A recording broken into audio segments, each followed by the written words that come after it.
Welcome back to the deep dive. Great to be talking about this topic today. Yeah, today we're really getting our hands dirty, mentally speaking, inside the modern cockpit, thinking about that idea of having fingertip control over a huge airliner. We're diving into the flight management system, the FMS, often called the brain of the aircraft. Exactly, the FMS. And look, this isn't just a, high-level flyby. We're aiming this deep dive squarely at anyone out there prepping for their ATPL theory exams. That's the mission.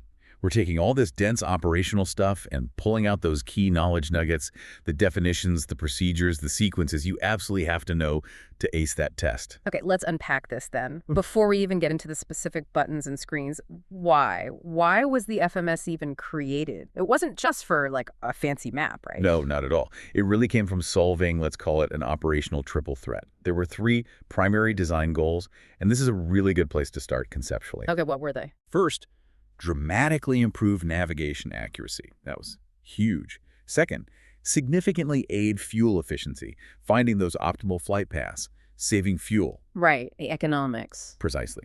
And third, and this is critical, reduce crew workload, especially during those long cruise segments and really complex arrivals and departures. So it takes over a lot of the constant, detailed management of where the plane is going, both horizontally and vertically. It does.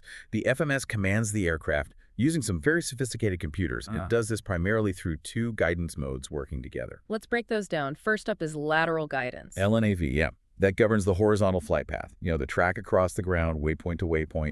LNAV makes sure the aircraft follows the planned route precisely on the map. Okay, straightforward enough. But then there's the vertical aspect. Vertical guidance, VNAV. And you often hear people kind of misunderstand this one, thinking it's just about selecting an altitude. Oh, it's so much more than that. VNAV is really the ultimate efficiency manager for the flight.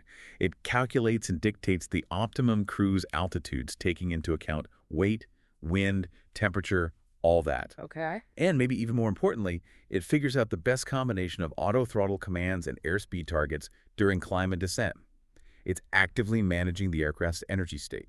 So when the pilots engage the FMS, they're essentially handing over control to this miniature flight deck inside the computer, all driven by those fingertip inputs on the CDU. That's a great way to put it. All right, to really get our heads around the FMS, we need to look under the hood a bit. At the central computer itself, the FMC, flight management computer, and figure out where it gets its information. The system architecture is key here. Absolutely. The FMC is brilliant, but it's only as good as the data it receives, right? Right. It's constantly processing inputs from a whole network of other specialized aircraft systems. So for the exams, we need to know these key components feeding the FMC. Definitely. You've got the CDU, the control and display unit. That's the part the crew actually touches. Then the FTS, the flight guidance system, which takes the commands from the FMC to the autopilot and autothrottle. Right. You also have the ADC, the air data computer. Very important. The IRS, inertial reference system. And increasingly vital, GPS, the global positioning system. Let's pause on those inputs. IRS and GPS are obviously about position, but the ADC, the air data computer, what's its specific role in the FMS calculations? The ADC is absolutely vital for VNAV. It's feeding the FMC live air mass information, things like outside air temperature, static pressure for altitude, pitot pressure for airspeed. The raw atmospheric data. Exactly. The FMC takes that real-time data, combines it with its stored aircraft performance models, and uses that to execute the perfect VNAV climb, cruise, and descent profile. If your ADC gives bad data, your VNAV calculations are going to be off. Simple as that. And you mentioned GPS. The sources really highlight its introduction as a major leap forward in accuracy. Oh, a massive leap. Look, the IRS is fantastic. It's self-contained, gives you attitude, velocity, position. But its weakness is that positional error accumulates over time. It drifts. Right. GPS, on the other hand, gives you incredibly accurate, independent position fix from satellites. When you integrate All right. Many thanks for listening to this free part of the ATPL Theory podcast. If you want to continue learning and access the full comprehensive guide, go to my Patreon at patreon.com/ATPLtheory or my Hero at herohero.co/ATPL.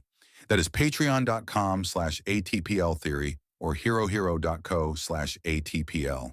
Wishing you all the best